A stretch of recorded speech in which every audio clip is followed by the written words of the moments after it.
اگر سردی کی ٹھٹھرتی ہوئی صبح میں جان بوجھ کر برف جیسے ٹھنڈے پانی سے نہانا پڑے یا اپنا آرام دہ بستر چھوڑ کر بالکونی میں سخت فرش پر سونا پڑے تو شاید پہلی فرصت میں کوئی بھی اسے پاگل پن ہی کہے گا۔ ہاں بالکل، عام طور پر تو یہی سمجھا جائے گا۔ ایگزیکٹلی لیکن نا ذہنی خود ضبطی یعنی جسے ہم سیلف ڈسپلن کہتے ہیں، اس کی حقیقی دنیا انہی حیرت انگیز اور خلاف توقع اصولوں پر چلتی ہے۔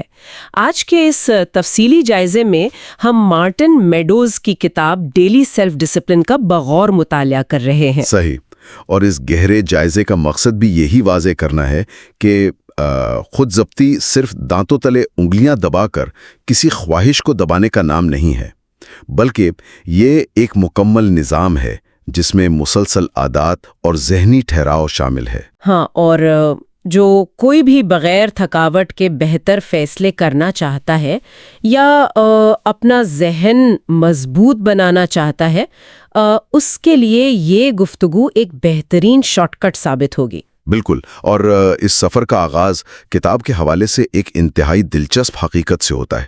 عام طور پر سمجھا جاتا ہے کہ زندگی میں کسی بڑے انقلاب کے لیے سال کے پہلے دن کوئی عظیم ریزولوشن لینا پڑتا ہے نا؟ صحیح، ہاں، لوگ نیو ایئر ریزولوشنز بناتے ہیں جو جلدی ٹوٹ بھی جاتے ہیں۔ ایگزیکٹلی، مگر خود ضابطی کا بیج کسی بڑے فیصلے میں نہیں بلکہ روزمرہ کے چھوٹے چھوٹے جسمانی فیصلوں میں بویا جاتا ہے۔ مطلب وزن کم کرنے کی مثال ہی لے لیں، نیشنل ویٹ کنٹرول رجسٹری کی تحقیق اس حوالے سے بہت اہم ہے۔ اچھا، اس تحقیق میں کیا خاص بات تھی؟ کوئی جادو کا ڈائٹ پلان یا رسمی نسخہ نہیں تھا۔ اصل کامیابی ان کے نظام پر لگاتار عمل میں تھی، یعنی ایک مسلسل پابند رویے میں۔ واقعی؟ یعنی 73 پاؤنڈز کم رکھنا، اور وہ بھی 5 سال تک بغیر کسی میجک ڈائٹ کے؟ ہاں بالکل، ان کا فوکس صرف ایڈہرنس پر تھا۔ تو اگر اسے نفسیاتی پہلو سے دیکھا جائے تو لگتا ہے کہ مسئلہ اس بات کا نہیں ہوتا کہ طریقہ کار کیا ہے، بلکہ مسئلہ اس پر قائم رہنے کا ہے۔ اور یہاں جسمانی مشق یعنی ایکسرسائز ایک ایسی عادت بن جاتی ہے جو خود بخود دیگر اچھی عادتوں کو پروان چڑھاتی ہے۔ صحیح کہہ رہی ہیں آپ، اسے ہی سائیکالوجی میں کی سٹون ہیبٹ کہتے ہیں۔ ہاں، جیسے جب کوئی صبح ایکسرسائز کرتا ہے تو دوپہر کو انہیلدی کھانا کھاتے وقت اس کا ذہن خود روکتا ہے کہ صبح کی محنت ضائع ہو جائے گی۔ بالکل، جسمانی مشق صرف جسم کو ٹھیک نہیں کرتی بلکہ یہ دماغ کو ٹھہراؤ اور پابندی کا عادی بناتی ہے۔ یہ ذہنی مضبوطی کے لیے نا بالکل ٹریننگ ویلز کی طرح کام کرتی ہے۔ جیسے بچپن میں سائیکل چلانا سیکھنے کے لیے پیچھے 2 چھوٹے پہیے لگاتے ہیں۔ ایگزیکٹلی، ایک بار بیلنس کرنا آ جائے تو انسان اکیلے بھی چلنے لگتا ہے۔ جسم کو نظام کا پابند کر کے دراصل ہم اپنے ذہن کو سکھا رہے ہوتے ہیں۔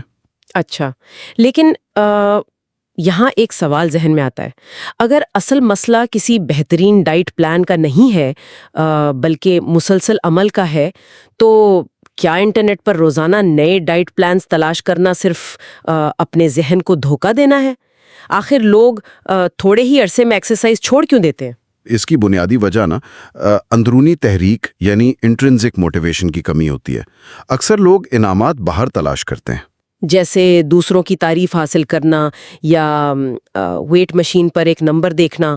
ہاں بالکل، اور ایسی بیرونی تحریک کی عمر بہت چھوٹی ہوتی ہے۔ اگر ایکسرسائز کرنے کے دوران اس عمل کے اندرونی لطف کو نہ سمجھا جائے تو جلد ہی تھکاوٹ حاوی ہو جاتی ہے۔ صحیح۔ اگر کسی کو ٹریڈ مل پر بھاگنا عذاب لگتا ہے اور وہ صرف اس لیے بھاگ رہا ہے کہ کسی نے مشورہ دیا تھا تو اس کا چھوڑ دینا طے ہے۔ اور اسی کے ساتھ ایک اور عجیب مسئلہ بھی جڑا ہوا لگتا ہے، جہاں اکیلے محنت کرنا بعض اوقات ناممکن محسوس ہوتا ہے۔ ہاں، اسے نفسیات کی دنیا میں کولرز ایفیکٹ کہتے ہیں۔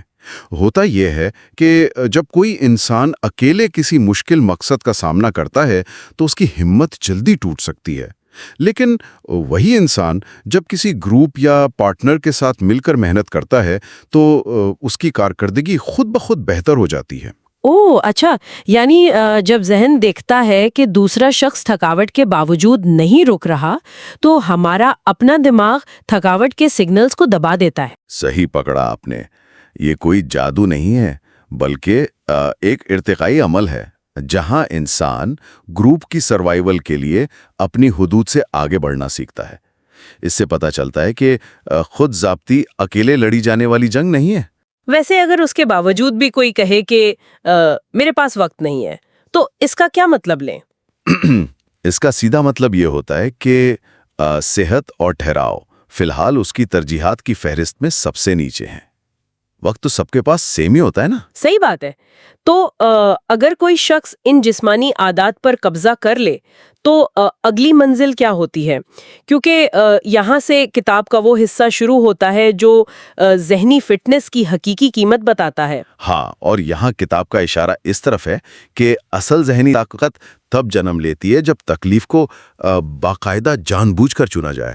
جان بوجھ کر تکلیف؟ بالکل، اس تصور کو سمجھنے کے لیے نا مصنف کا اپنا کایاک یعنی چھوٹی کشتی چلانے کا واقعہ بڑا حیرت انگیز ہے۔ جھیل میں کایاک چلاتے ہوئے اچانک موسم نے پلٹی کھائی اور تیز طوفان کے ساتھ بارش شروع ہو گئی۔ باپ رے، پھر کیا ہوا؟ کشتی کو قابو کرتے کرتے ان کے ہاتھوں میں چھالے پڑ رہے تھے اور لہریں کایاک کو مسلسل دوسری طرف دھکیل رہی تھیں۔ عام حالات میں ایسی خطرناک صورتحال میں کسی کا بھی گھبرا جانا فطری بات ہوتی ہے۔ ہاں ظاہر ہے، طوفان میں تو ہر کوئی گھبرائے گا۔ لیکن مصنف نے اس تکلیف کو ایک چیلنج کے طور پر لیا اور اس طوفان کے بیچ زور زور سے ہنسنا شروع کر دیا۔ وہ اس مشکل کو باخوشی گلے لگا رہے تھے۔ دیکھیں، یہاں میرا تھوڑا اختلاف کرنا ضروری ہے۔ مطلب زندگی تو پہلے ہی مسائل اور الجھنوں اور تکلیفوں سے بھری ہوئی ہے نا۔ کبھی مالی مسائل، کبھی دفتری پریشانی اور کبھی رشتوں کی کشمکش۔ صحیح کہہ رہی ہیں۔ تو جب عام دن میں ہی اتنی ٹینشن موجود ہے تو کوئی ہوش و حواس رکھنے والا انسان جان بوجھ کر اپنی آرام دہ زندگی میں مصنوعی تکلیفیں کیوں شامل کرے گا؟ یہ تو خود ضبطی کم اور خود ازایتی یا سیلف پنشمنٹ زیادہ لگتی ہے۔ آخر اس کی لاجک کیا ہے؟ دیکھیں، یہ تصور پہلی دفعہ سننے میں واقعی عذاب جیسا لگتا ہے، لیکن اس کی بنیاد سینیکا اور ایپکٹیٹس جیسے قدیم سٹوئک مفکرین کی صدیوں پرانی تحقیق پر مبنی ہے۔ اس کا مقصد تکلیف کو سزا بنانا نہیں ہے بلکہ ذہنی مدافعت یا مینٹل امیونٹی پیدا کرنا ہے۔ مینٹل امیونٹی جیسے بیماریوں کے خلاف ہوتی ہے۔ ایگزیکٹلی، اسے بالکل ایک ویکسین کی طرح سمجھیں۔ ویکسین میں بیماری کے کمزور جراثیم جسم میں داخل کیے جاتے ہیں نا، تاکہ جسم کا مدافعتی نظام جاگے اور کل کو آنے والی بڑی بیماری کا مقابلہ کرنا سیکھ لے۔ اچھا، تو مصنوعی تکلیف دماغ کی ویکسین ہے؟ بالکل، جان بوجھ کر لی گئی تھوڑی تکلیف، جیسے ٹھنڈے پانی سے نہانا یا سردی میں کم کپڑے پہننا، ذہن کے لیے وہی ویکسین ہے۔ جب ٹھنڈا پانی جسم پر گرتا ہے تو ذہن فوراً چیختا ہے کہ باہر نکلو۔ ہاں، میرا تو پہلا ری ایکشن یہی ہوتا ہے۔ ہاں، سب کا ہوتا ہے، لیکن جب وہاں کھڑے رہ کر اس تکلیف کو برداشت کیا جاتا ہے تو دراصل ذہن کو سکھایا جا رہا ہوتا ہے کہ فوری خواہشات اور گھبراہٹ کے آگے ہتھیار نہیں ڈالنے۔ یعنی اگر ان چھوٹی مصنوعی تکلیفوں کو برداشت کرنے کی عادت ڈال دی جائے تو کل جب زندگی حقیقت میں کوئی بڑا مسئلہ سامنے لائے گی تو ذہن ٹوٹنے کے بجائے استقامت دکھائے گا۔ صحیح، کیونکہ اسے صبر کی تاثیر معلوم ہو چکی ہوگی۔ یہی اصل راز ہے، اور اسی مدافعتی نظام کو مضبوط کرنے کے لیے ریجیکشن تھیراپی اور فیلئر تھیراپی جیسی حیرت انگیز مشقوں کی نشاندہی کی گئی ہے کتاب میں۔ ریجیکشن تھیراپی یہ کیا ہوتی ہے؟ اس میں کسی دکان پر جا کر جان بوجھ کر ادھار یا ایسی رعایت مانگی جاتی ہے جس کا ملنا ناممکن ہو۔ ویٹ، جان بوجھ کر نہ سننے کے لیے؟ ہاں، جب ذہن بار بار دکاندار کا انکار سنتا ہے تو اس کے اندر سے انکار اور بے عزتی کا سماجی خوف نکل جاتا ہے، اور فیلئر تھیراپی میں ایسی نئی زبان یا مشکل کھیل چنا جاتا ہے جیسے چیس یا گولف، جہاں مسلسل ناکامی ملے۔ اچھا، تاکہ ایگو نہ آگے آئے۔ بالکل، ناکامی آنا یا ایگو کو توڑتی ہے، اور نفسیاتی طور پر انا کا ٹوٹنا ہی نئے اہداف کی طرف پہلا اور مضبوط قدم ہوتا ہے۔ ان باتوں سے نا مجھے اسٹینفورڈ یونیورسٹی کا وہ مشہور مارشمیلو تجربہ یاد آتا ہے۔ اوہ ہاں، وہ بچوں والا تجربہ بہت اہم ہے اس حوالے سے۔ ہاں، اس میں بچوں کو ایک کمرے میں اکیلا چھوڑ کر ان کے سامنے ایک مارشمیلو رکھا گیا تھا اور شرط یہ تھی کہ اگر 15 منٹ تک اسے نہیں کھایا تو انعام میں 2 مارشمیلوز ملیں گے۔ صحیح۔ اور انہوں نے خود کو کیسے روکا؟ جن بچوں نے اپنی فوری طلب پر قابو پایا انہوں نے اپنی توجہ ہٹانے کے بارے دلچسپ طریقے ایجاد کیے تھے۔ کمال۔ کوئی آنکھیں بند کر کے بیٹھ گیا، کوئی کمرے کی چھت کو دیکھنے لگا، اور کسی نے اس مارشمیلو کو عجیب نظروں سے گھورنا شروع کر دیا، جیسے وہ کھانے کی چیز نہیں بلکہ کوئی مٹی کا کھلونا ہو۔ زبردست۔ یعنی ڈسٹریکشن کی یہ اسٹریٹجی دراصل اس ذہنی طلب کو مار رہی تھی۔ ایگزیکٹلی۔ اس تجربے کا سب سے گہرا سبق یہی تھا کہ فوری خواہش کو سیدھے سیدھے دبانا ناکامی کی طرف لے جاتا ہے۔ جب تک ذہن کو کسی دوسری طرف مرکوز نہ کیا جائے طلب حاوی رہتی ہے۔ صحیح۔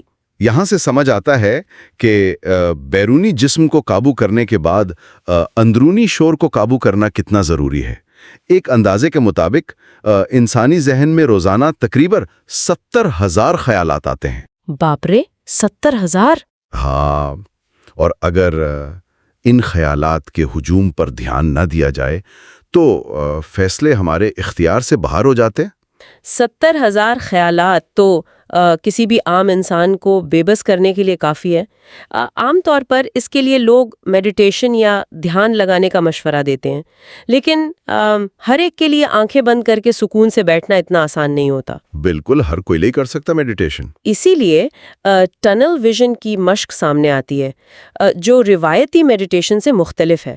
اس مشق میں کسی پارک جا کر کسی ایک معمولی سی چیز جیسے کسی درخت کے پتے کو اٹھا کر اپنی پوری حصوں کو اس کی بناوٹ، اس کے رنگ اور اس کی رگوں پر لگا دینا شامل ہے۔ ہاں، اور اس لمحے میں دنیا کی دیگر تمام چیزیں غائب ہو جاتی ہیں۔ یہ ٹنل ویژن دراصل ذہن کے بھٹکنے کو روکنے کی بہترین ٹریننگ ہے۔ یہ بالکل ایک کیمرہ لینس کی طرح کام کرتا ہے۔ Camera lens? وہ کیسے؟ جب کیمرے کا لینس ڈیپتھ آف فیلڈ بدلتا ہے تو سامنے والا چہرہ بالکل واضح ہو جاتا ہے اور پیچھے کا سارا منظر دھندلا ہو جاتا ہے۔ اس مشق سے ذہنی لینز کو ایڈجسٹ کرنا سیکھا جاتا ہے۔ اچھا، یعنی پتا وہ چہرہ ہے اور باقی دنیا بیک گراؤنڈ؟ صحیح۔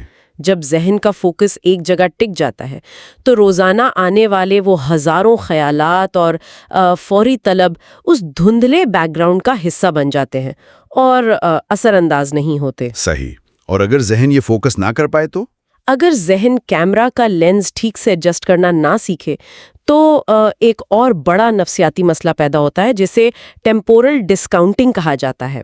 ٹیمپورل ڈسکاؤنٹنگ کی مثال اگر میں ایسے سمجھوں کہ جہاں ایک انسان وزن کم کرنے کے 6 مہینے بعد ملنے والے فائدے کے مقابلے میں فی الحال رکھے ہوئے ایک گرما گرم برگر یا پیزا کو ترجیح دے دیتا ہے، کامیابی کی قیمت کو گرا دیتا ہے یا ڈسکاؤنٹ کر دیتا ہے، کیونکہ وہ فائدہ فوراً موجود نہیں ہوتا۔ صحیح بات ہے، برگر تو سامنے رکھا ہوتا ہے، اس کی خوشبو آ رہی ہوتی ہے، اور 6 مہینے تو بہت دور لگتے ہیں۔ اس مسئلے کی بنیاد اس حقیقت پر ہے کہ انسان کے لیے مستقبل کا تصور ہمیشہ دھندلا اور بے یقینی کا شکار ہوتا ہے، جبکہ موجودہ لمحے کا مزہ بالکل واقعی محسوس ہوتا ہے۔ تو اس فاصلے کو کیسے ختم کریں؟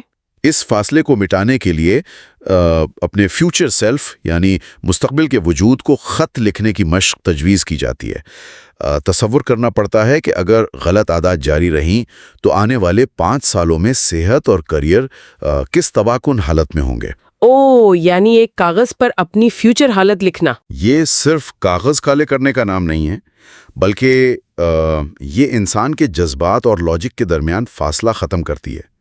جب آنے والے نقصان کی تکلیف آج محسوس ہونے لگتی ہے تو برگر چھوڑنا آسان ہو جاتا ہے۔ لیکن دیکھیں، یہاں پھر سوچنے کی بات یہ ہے کہ اگر کوئی آفس میں 10 گھنٹے کی تھکا دینے والی شفٹ لگا کر گھر لوٹتا ہے، اس کا جسم اور ذہن دونوں تھکن سے چور ہیں۔ صحیح۔ ایسے وقت میں جب سامنے برگر یا پیزا رکھا ہو تو اس لمحے میں کسی امیجنری مستقبل کے وجود سے ہمدردی رکھنا تو ناممکن محسوس ہوتا ہے۔ ایسے شدید تھکاوٹ کے عالم میں صرف آج کا آرام چاہیے ہوتا ہے۔ یہ تو ایک فطری بات ہے۔ تو کیا خود ضبطی میں کبھی تھکنے یا ہار ماننے کی گنجائش نہیں ہے؟ کیا بس ایک مشین کی طرح خود کو سزا دیتے رہنا ہے؟ یہ سوال اس پورے فلسفے کا سب سے بڑا اور اہم موڑ ہے۔ ذہنی تھکان یا جسے ہم برن آؤٹ کہتے ہیں اس سے بچاؤ۔ خود ضبطی کسی روبوٹ جیسی مسلسل سختی کا نام ہرگز نہیں ہے۔ مصنف کا اپنا سونا یا سٹیم روم کا واقعہ اس کی واضح مثال ہے۔ آج انہوں نے سٹیم روم میں کیا کیا؟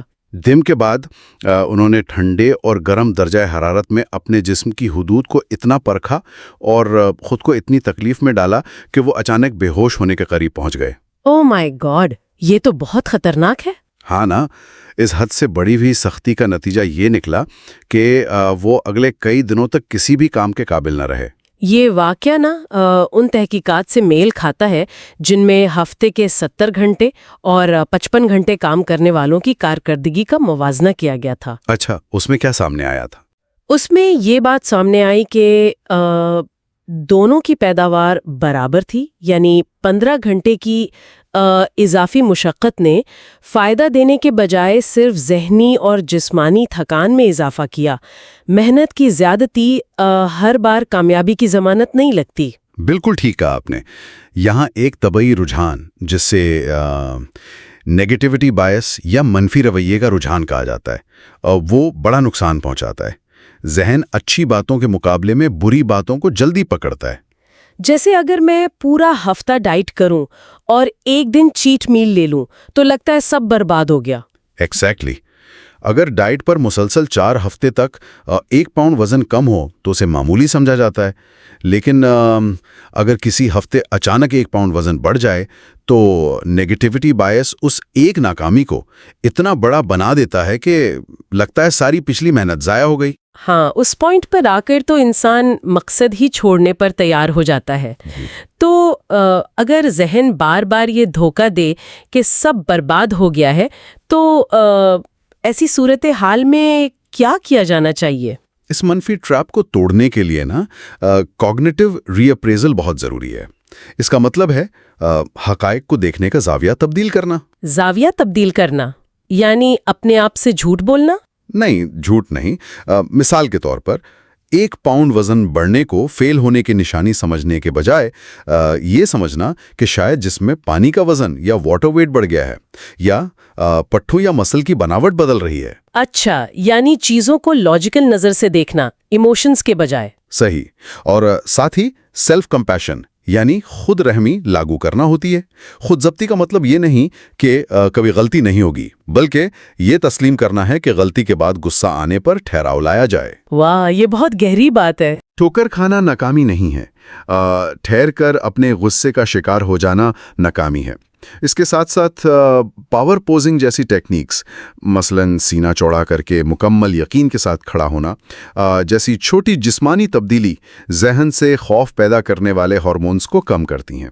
صحیح۔